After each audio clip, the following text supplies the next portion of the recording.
సనాతన ధర్మంలో ప్రకృతిని దైవంగా భావించి పూజిస్తారు. మొక్కలు, జంతువులను దేవతలుగా భావించి కొలుస్తారు. చెట్లు దైవానికి ప్రతిరూపంగా భావించి హిందువులు పూజలు చేస్తారు. కొన్ని రకాల చెట్లను ఆరాధించడం వలన జీవితంలో సుఖ సంతోషాలు కలుగుతాయని, వ్యాధుల బారి నుంచి రక్షణ దొరుకుతుందని చాలామంది విశ్వాసం. అయితే కొన్ని రకాల మొక్కలు పూజలను అందుకోవడమే కాదు, తాము కోరిన కోరికలు కూడా తీర్చుతాయని చాలామంది భక్తుల నమ్మకం.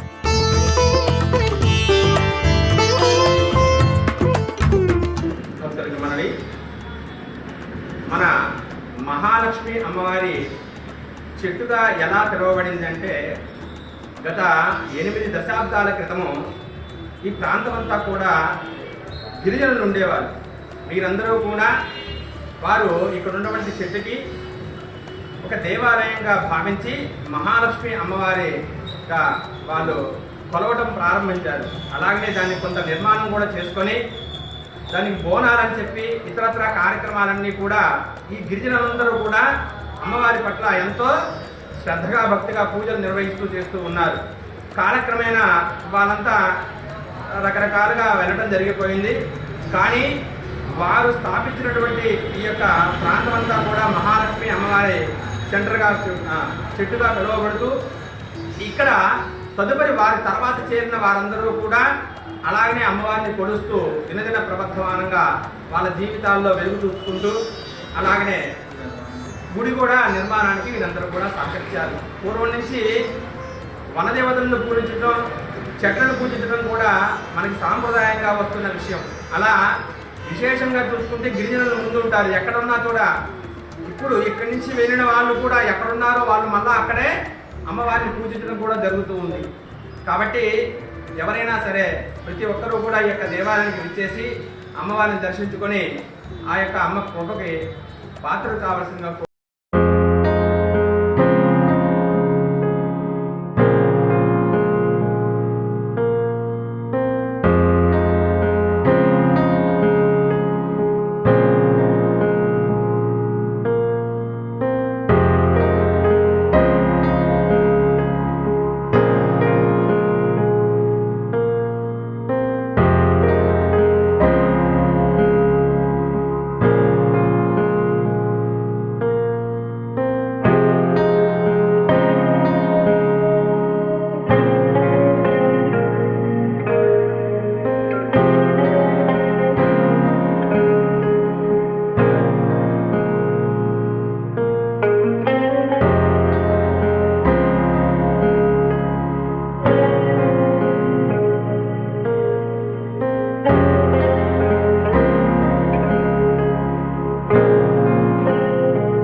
For more videos like this, subscribe Big TV channel.